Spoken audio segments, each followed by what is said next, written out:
did it for myself. I didn't want to do that race for anyone else. I just wanted to fucking do it for me and just look back and go, you fucking did it, man.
Morning everyone, it is currently race morning. It is 4:30. We've been up 45 minutes now, had breakfast, 2 small medium sized bowls of Cocoa Pops. It never gets easier eating it this time, I'll be honest with you. Like, even though you need it, you just feel like you shouldn't be eating it this time. Like, it's, yeah, like breakfast opened at 4, so we were eating at like 4:15, but we're feeling good. I'm feeling excited. I woke up really excited today. I'm a little bit nervous, but I feel like I'm nervous because I want to do well this time, not because I don't know if I can complete it. Last year was about completing it and feeling nervous like if I could do it. This year I know I can do it, so I want to look back and be like, yeah, you pushed it. So yeah, it's a bit of a weird one today, I have to admit. It's a different feeling, but it's still a weird feeling, but we're feeling good nonetheless. We've literally just sorted out our bike nutrition, so we're putting our 3 bottles in my backpack now, so they're ready, because you get access to your bike this morning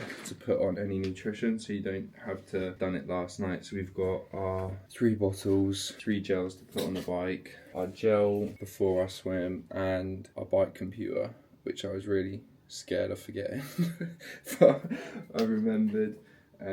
And we had a nightmare yesterday, which I haven't said on the vlog yet, but as soon as I stopped vlogging, I looked at my bike and was like, oh my god, I forgot my saddlebag. So in my saddlebag I had 2 spare inner tubes, my valve extenders, my levers to change the tyre, and my electric bike pump. I left it all on the side. I know exactly where I've left them, outside where my bike was. So we had to go round, I think we were at around 4 different bike shops yesterday to get stuff, and each of them had one of the things we needed.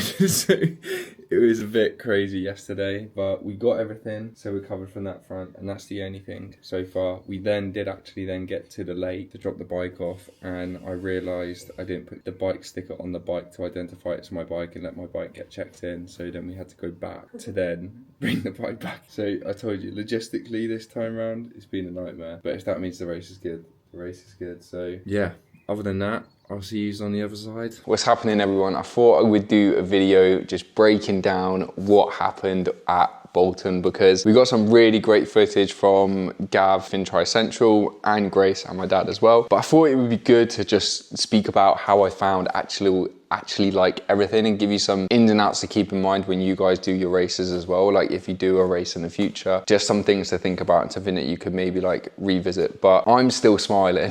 It is literally 3 weeks ago, nearly 3 weeks ago now. I'm just still so happy about it. It just went to plan. Everything went really well. It's one of those races where I can just say I'm really, really proud of myself, which has just been amazing. But something I also saw not too long ago was that when you get a PB in a race, it's not just that you were really good on the day, it was that you were really good in the whole prep, the whole build up. You PB'd like everything. You leveled up from who you were before to who you are right now. And that like PB in a race is almost just like a pat on the back and like the well done medal for all those months of hard work. It's not necessarily just about that day. And that's something that really stuck with me, because looking back, I was very open about how last year when I did Bolton, I wasn't wasn't prepared. I hadn't committed as much as I wanted to. Things didn't go to plan, and it showed up on race day, and it was almost like a little wake-up call for me, and I'm so freaking glad it happened, because boy did it pay off this time round. And it's just like a nice way to think about a race, because so much goes into like a race, and we can get so caught up in the race that then when the day then goes by, we're just like,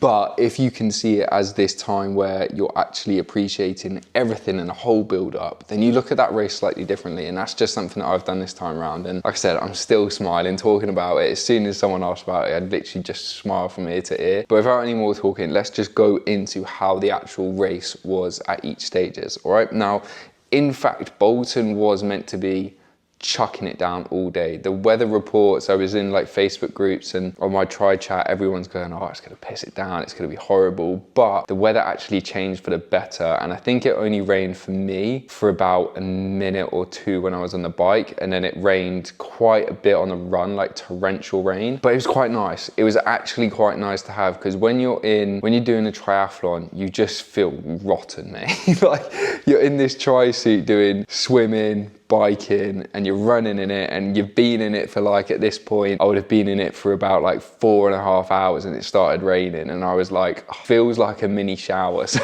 I'm actually gonna enjoy this one. I know my feet felt like I had trench foot running in all the puddles and everything, because Bolton is just pothole city on the run. It was still really nice. So at the end of the day, like, the weather was pretty good, to be fair. But starting off with the swim was really, really good. And I think this time round, because I knew what I was going into with the swim, I didn't fear it. I was just excited for the race to start, and I was just nervous, like normal race nerves. Whereas last year, I just remember being there and stood with my mum, my sister and Grace, and just being like, I don't want to do this. Like, I was really, really freaking out inside, and I was just quiet, and I remember that feeling. Whereas this time round, I was chilling with the Tri Central a lot. I was speaking to a friend from uni who did it, and I just felt like at ease. I felt happy about, like, I was doing it. I was really, really just ready for it. Like I said, I just had this feeling it was going to be a good day, and I was just really, really happy with this.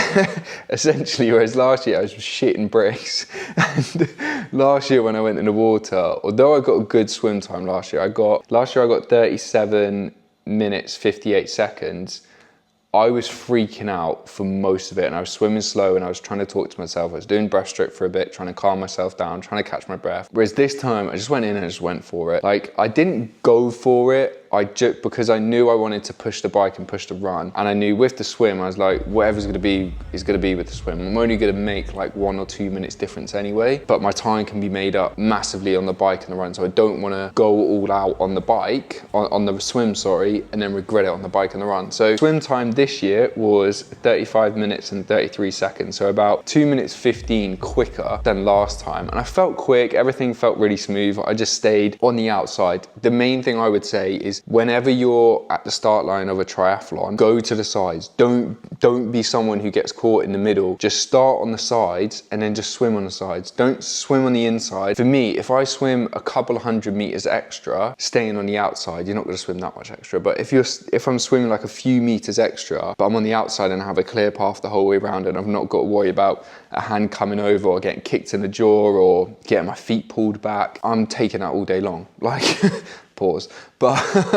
that's what I focused on. I just stayed on the outside the whole time. I took the long way around the buoy, all the boys, and I just enjoyed it. I didn't have to maneuver around people until the last straight bit in Bolton, where the sun's just beaming in, so everyone was just like zigzagging basically. Even then, I didn't get hit last year in Bolton. Felt amazing. The weird thing though about Bolton, which I didn't realise this last time I don't think it was the case last time, but this time round, there were weeds literally the height of the lake. So when we were swimming in like the first 100 meters and the last 100 meters, there were just weeds touching your face underwater, which felt horrible, because that's like everyone's biggest fear, like something touching you under the water. With this, you're literally swimming through the weeds, and I just wanted to get through that as quick as I could. Like, it was just horrible. It's just not nice. Like, and yeah, it doesn't do well for the mind. But as a whole, we swam at 1:51 pace, and we did 35 minutes 33 seconds, which was really, really good for me. And I came out and I saw it and I was like, okay, let's freaking go now. I know this is going to be a good day. But then when I got to T1, I was frozen. And when I say I was frozen, so my hands were shaking and I was just really cold, and I was like, okay, right, just take your time here, because I don't want to get on the bike, realize I've forgotten something, or not dry myself properly and just be soaked and frozen, because I didn't know how much hotter it was going to be that day. So in transition, it actually took 11 minutes, which I'm not proud about by any stretch of the imagination, right? Last year I was 8 minutes, I believe. So I was like, okay, like I came out and I was like, that was probably about 6 or 7 minutes. And I came out to the bike and Grace was like, why were you so long? What were you doing in there? And I was like, I wasn't that long. And I saw at the end, I was like, oh, yeah, I was a bit long. As a whole, like I wouldn't have changed it. If I could go back, I would have rushed a bit quicker. But for me in that moment, I just wanted to make sure I was dried, my feet were dried. I put my socks on and they weren't getting wet straight away, and I was fine. That's all I focused on. And I honestly don't know how it took me that long. Like, it is what it is. It's slightly annoying, but like I said, in that moment, it was a good decision that I did. So yeah, it is what it is. But then heading out onto the bike, it's a bit cold to start off with, and my knees, you know when you're cold and like your joints just feel stiff, my muscles felt really stiff on my legs, and I was like, oh, is this gonna be a long day? Like, are my legs feeling it already, or am I just cold? Luckily, I was just cold. Bolton, you basically do 2 laps for the first, I think it's around the first 20 miles or so, maybe. It might be around the first 20 miles, but the first 2 laps were bliss. I was steaming it, I was feeling so good, but I wasn't steaming it to the point like I was just analysing what my temperature was, what my RPE was and what my heart rate was. Everything was the green light, so I was feeling really, really good. And so up to about 50k, I think it was, between 45 and 55k, I was averaging around 32.6 kilometers an hour, and I was feeling really good because all I needed to do was average 30. So I was like, okay, perfect, like we're on track here. But then my lower back started to absolutely kill, which is a problem I've had since I was 15. I get lower back pain in my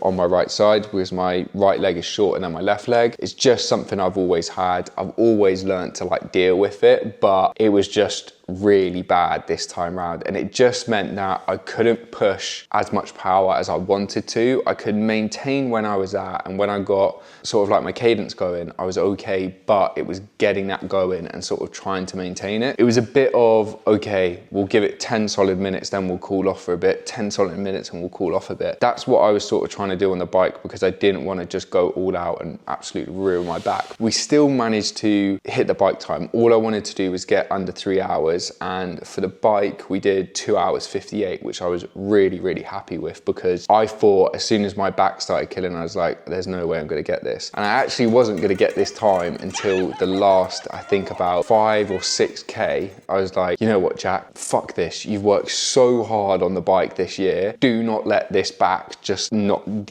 allow you to get this sub 3 on the bike. And that is just all I took into like the last 5k. I remember the last 2k, I was going down and I was cycling at around 40 kilometers an hour down the straight in Bolton, just literally demon mode. I was like, nah, there's no way I'm not getting this. So it literally saved me in that last 5k, 5 or 6k to get that time, because otherwise I wouldn't have got that time. But I was just like, there's no way you're giving in to this bike, like, and this back. And thankfully I was okay. I was very sore when I got off the bike, which leads me into the run. The run was probably my favorite, to be fair. I just absolutely loved the run. I still have dreams about this run because it just went so well. But I didn't think it was gonna go well when I started, because when I came off the bike, my back was in bits. Like, I just felt horrible. I felt like I wasn't gonna finish the race. I felt like I was just needing to stop and just walk. But I carried on going, and I basically set off at, my first kilometer was 4:34 pace, and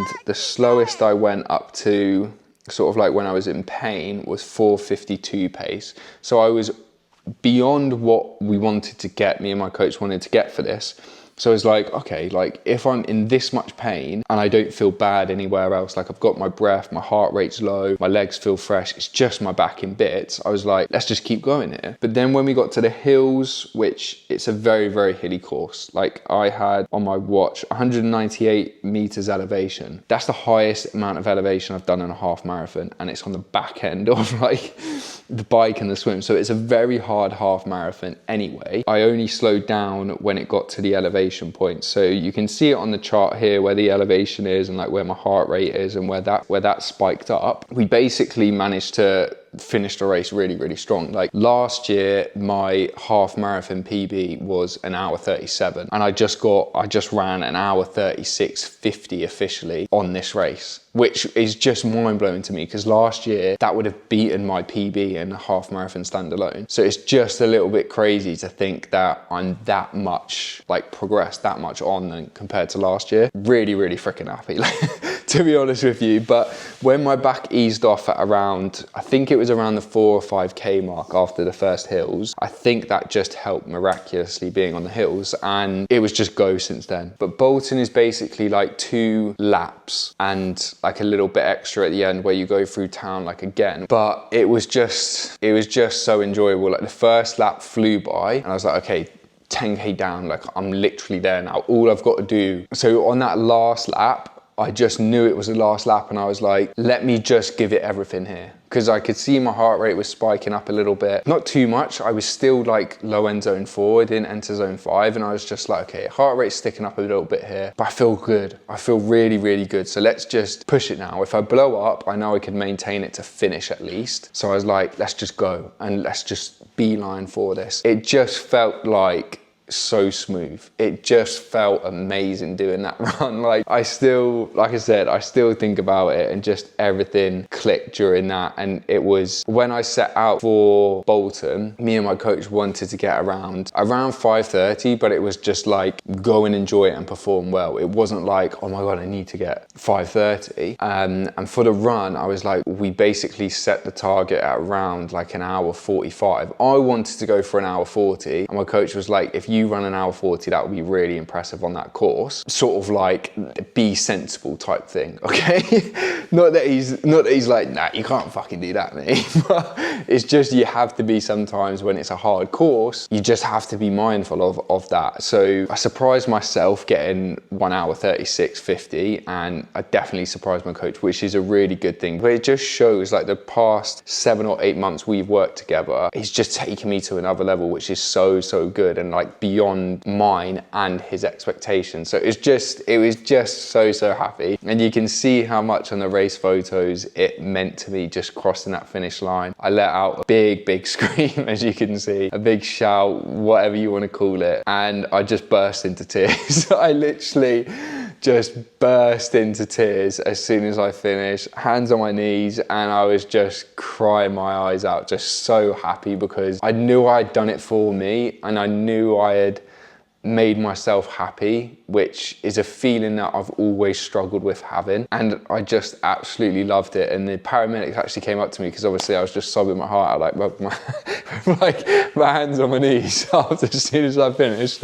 They were like, are you okay? And I was like, I'm just so happy. And I'm even like getting a bit emotional now speaking about it, but I just was so happy with myself. And I remember going through like the athlete's tent afterwards where like all the pizza is and you can get the medal engraving. And I just walked through it and then I stopped and I just looked back and I just remember looking at like everyone there and I was just crying. Like even now I'm crying thinking about it because I was just so happy.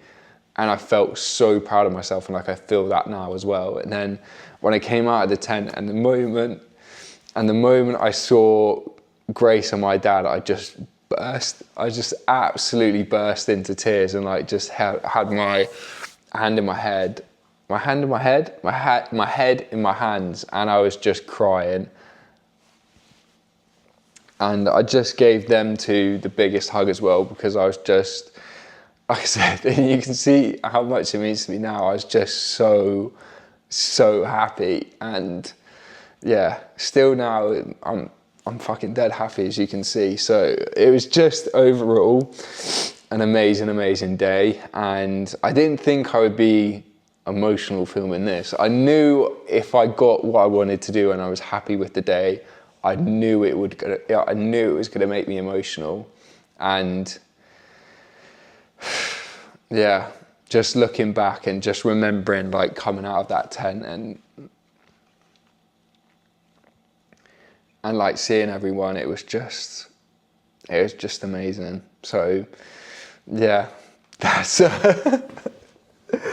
oh, I'm glad no one is in the house whilst I'm filming this. What the fuck? I did not think I'd be emotional filming this, but yeah, it was one of the rare times.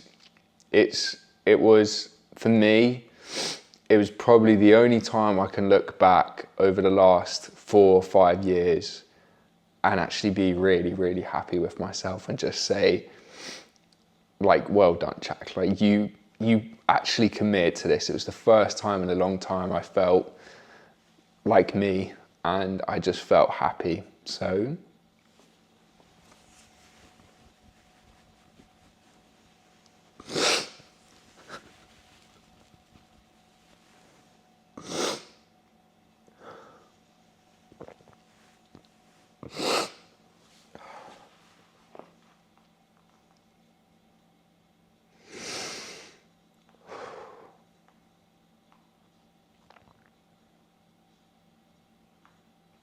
I have to say, I'm not sad. I have to say, I'm not sad. These are tears of gratitude, tears of joy, because, like I said, it's been a long time coming. I wanted to feel like this and feel that.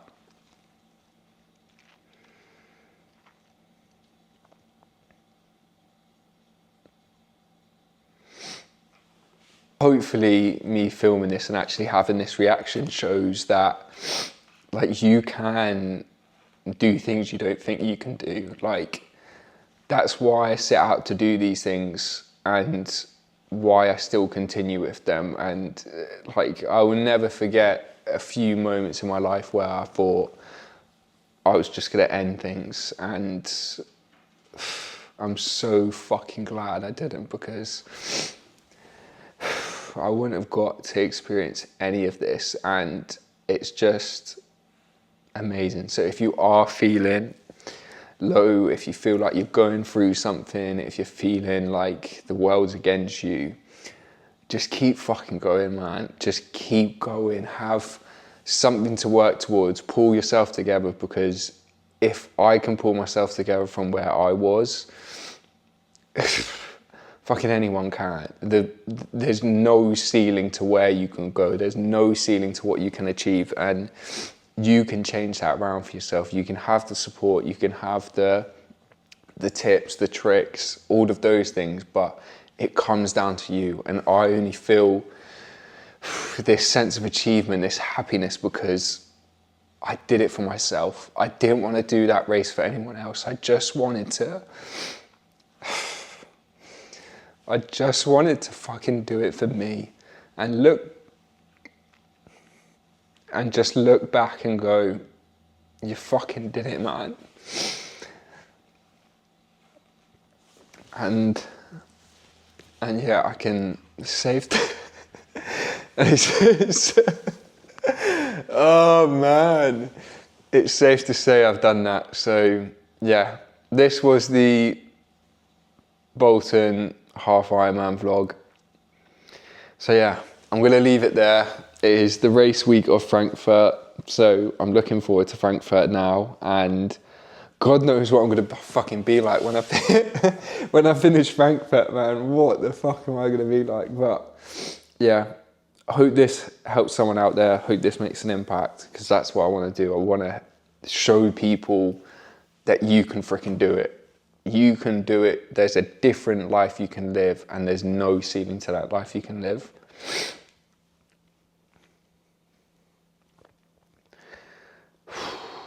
So yeah, let's go for it, and I'll see you in the next vlog.